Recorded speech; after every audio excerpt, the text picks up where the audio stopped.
Hi guys, this is Blair, and first of all I want to thank you so much for sending in all your requests of some of the topics you wanted to hear about.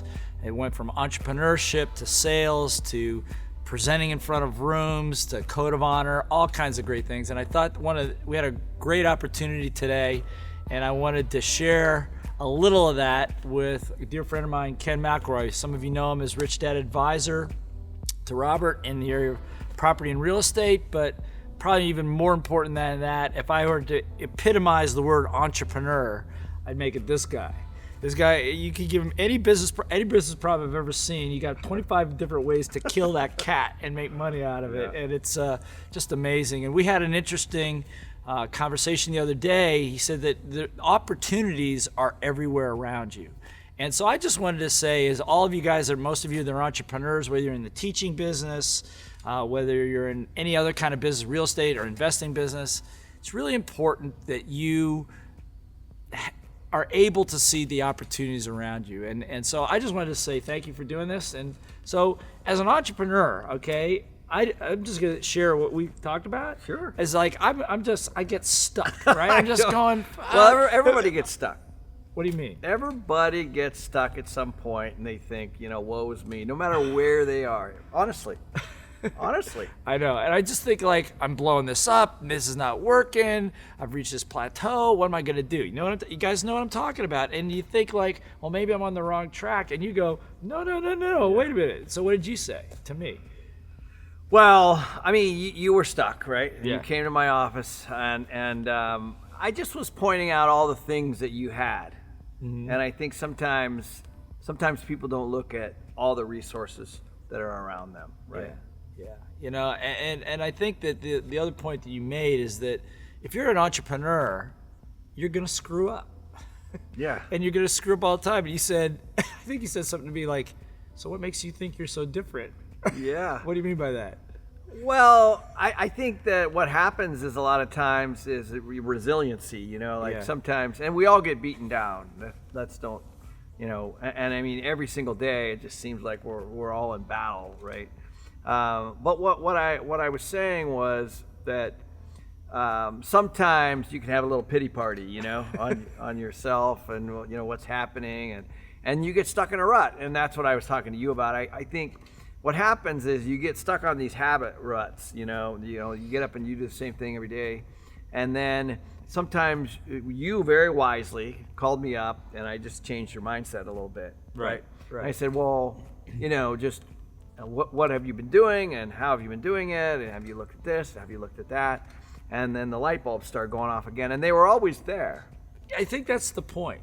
The point was, you gave me a great assignment. He says, I want you to make a list this weekend of all the assets, maybe not physical assets, but all the attributes, all the good things going on that you got going on in your business, all around it, the relationships, the affiliations, and I'd have you guys do the same thing and just start and look at it differently. Yes. And all of a sudden, all these opportunities start popping out. They do, yeah. And so that's what happens a lot of times is people get stuck in the rut, and they're not aware of relationships or people that they know, or mentors or coaches, or business relationships or acquaintances, or maybe they can be even people that they're tied to on social media. Mm-hmm. That they could just reach out and start. There's a lot of things out there, I think, within our grasp. We just don't always know what to look for. Yeah, there's a lot of times, I know some of you guys are trainers and teachers out there, and by their very nature, they work alone, right? They operate alone, and they operate off of their laptop or their phones, and so their whole world is like this. But we just did a thing. We just did a Facebook Live for More Important Than Money, right? Yes. It's about team. What do you want to say to those people out there about Well, teams? That's the thing. I think most people work independently or in a vacuum.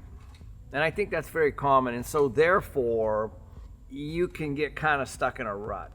And what happened with you is I just plugged into you is all. I just said, hey, what about this? What about that? What about this? And it just gave you new energy. And I think that's an important piece, whether it's a coach or a mentor or whoever. It doesn't have to, it could be a pastor, it could be whatever.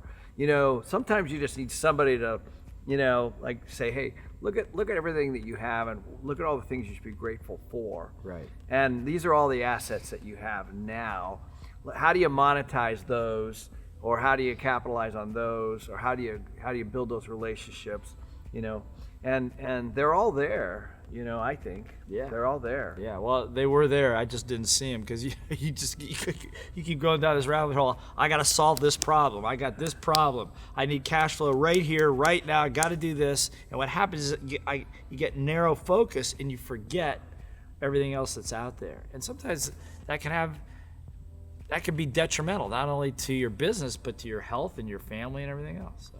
Well, it happens a lot, and because you've been with YPO for a long time, right? I have, yeah. Which is Young Presidents Organization, where you guys get together every month in groups, and what do you guys do? Well, so what we do is, what's really cool about YPO is, in the first 5 minutes, everyone does an update. So 10 people takes about an hour. So you basically list your highs and your lows in your personal life and your business. And you have only 5 minutes, and there's no talking. So basically everybody goes around, and then there's a moderator, which in this case happens to be me, and I take notes, and I say, okay, Blair's got an issue here with his business. Some of them might just be communicating, and some of them might be an issue, but you don't deal with it then. And then at the end, you do what's called a parking lot. You draw a line, and you say urgent, important, non-urgent, important, unimportant, not urgent, you know what I mean? You've seen the quadrants. You basically put them in the right spots. So you get all the 10 people and you put them in the parking lot. So, and you can kind of see which ones are the most important. And the other thing that's interesting about these 5-minute updates, that a lot of them are similar. So, for example, one of them might be, I don't have enough time. Well, that might apply to 3 or 4 or 5 people. Right. And so that's an issue, or another one might be, I have a partner stealing from me, or I'm going through a divorce, or I have a sick kid, or whatever. I mean, it could be everything, because it's both. It's personal and business. Then what you do is you decide which ones you go deeper on. You explore more. So you go deeper on that issue as a group. And then it gets really super fun, because at that point they're all really surface, But the cool part is everybody usually has 1 or 2. So you'll roll out of there with 15 or 20 issues.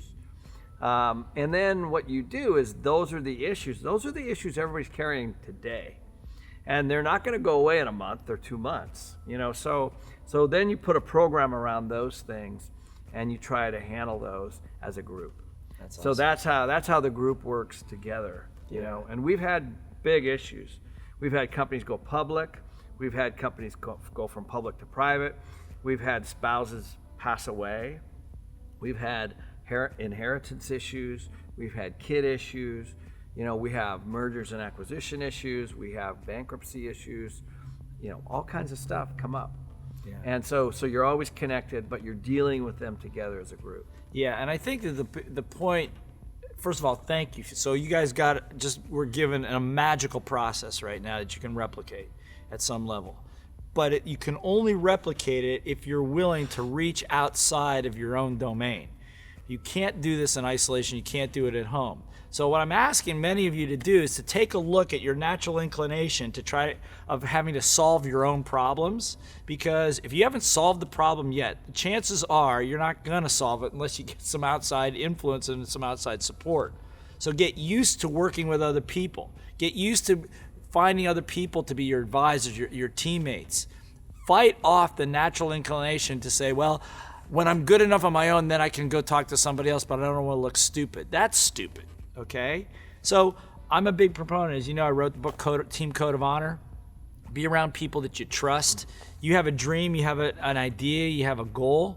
You deserve to have it. And the only reason you won't have it is because you get in your own way, which is my case. And so great friends like this, you have the ability to set the paddles in, and kickstart it again and say, look at this, this, and this. And that's a gift. And the question is, do you surround yourself with people that are willing to tell you the truth and are willing to support you at that level? I don't ask him for answers, although it'd be nice if he gave me one. but usually it's a question, and usually it's an opportunity. And I'm left to go figure it out on my own, and then if I need resources, I have other people to go to too. So ask yourself, how big is your circle? And how tight is your circle? How much are they concerned about themselves as opposed to working with you or getting better themselves? And I think that you're gonna find, I think somebody once said, if you want a good indication of how you're doing, take a look at the 5 people you spend most time with, and they're mostly a reflection of you. Jim Rohn. That's right, Jim Rohn. So I'm fortunate to have him here, fortunate to share this information with you. Like I said, I'm a big believer. Anything good that I have ever really accomplished in my life was because I had a team around me. As a matter of fact, the times when I screwed up the biggest was in my trucking business and my coaching business, my training business, computer business. When I screwed up the biggest, a team bailed me out. It was not me that got myself out of that mess. It was a team of people that picked my ass up and got me back on track. If there's trust and a relationship. That's right. If that's the key. It's the same with family. Right. If one of the interesting things that I always ask people is, how often do you talk to your dad or your mom or your brother or sister? And the people that don't are, oddly enough, are people I really want to do business with. Because if they can't, and I'm not saying there aren't reasons why you might do that, but the point is that even I have dysfunction in my own family, and it might even be me. But the point is, I still am building bridges. Yeah. And so those are relationships and trust, and if you have that, back to your point, you'll have a safety net, because you will fall, you will stumble flat on your face, guaranteed, in business, personally, and all that kind of. But if you don't have a foundation of trust with employees or peers or family or business people or whatever, then you'll be very alone and isolated. And that's actually where depression sets in. That's right. They say the cure for depression is community. That's right. Oddly enough. I mean, I'm not saying some of it isn't clinical, but community is a big piece. If you plug yourself into community, then you're magically, people support people. That's right. That's right. We're both just studying a book called Big Potential by Sean Anchor, and he wrote a book called The Happiness Advantage that says exactly that same thing, that happiness is based on your connections with other people, and that happiness creates success, not success creates happiness. And if you want to be better yourself, help somebody else get better. And so that's the relationship that we have. That's the relationship I want you guys to have. Keep sending in requests. Just think about that. What? I don't want to skip over that point. What?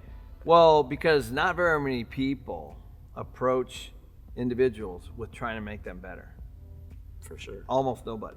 For sure. And so that's a very important piece. If you are always trying to give, it'll come back. Yeah.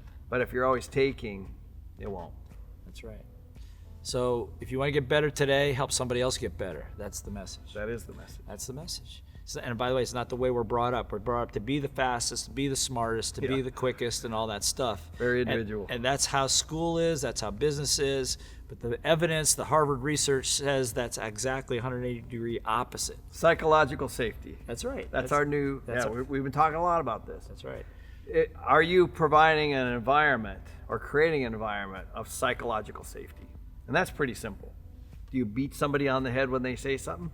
Obviously, you're not going to have psychological safety. That's right. Right? Do you let people speak up and make sure that everybody has a turn in saying something, or you or somebody else is hogging the conversation all the time? And are you being fully transparent? Yeah. That's a biggie. Yeah. Because most people aren't. And I understand that in the beginning, especially in a new relationship. You're going to keep kind of guarded. But after a while, everything gets exposed. And at that point, are you willing to come to terms with it, and be exposed and work on it? That's right. Are you learning something? I hope you guys are learning something, because I'm learning something just in the conversation. The truth of it is like I said, as an entrepreneur, you got dreams and you deserve to get them. And so what we're doing here is just sharing what's worked for us through disasters and through successes. And hopefully you're going to learn something from that as well. So if you have other questions, other things you want to hear about, other pieces of advice, let us know, comment on this, and let me know what you want to talk to. But again, thank you for doing this. Yeah, of course. It's awesome. Always And great. we're gonna be spending the next 3 Next 3 days with Kiyosaki. with Robert Oh my Kiyosaki gosh. immersed in this stuff. So Yeah, it'll be wish fun. us well, Yeah. please. Okay. We'll need it. Till then, be awesome. Thank See ya. you. Bye.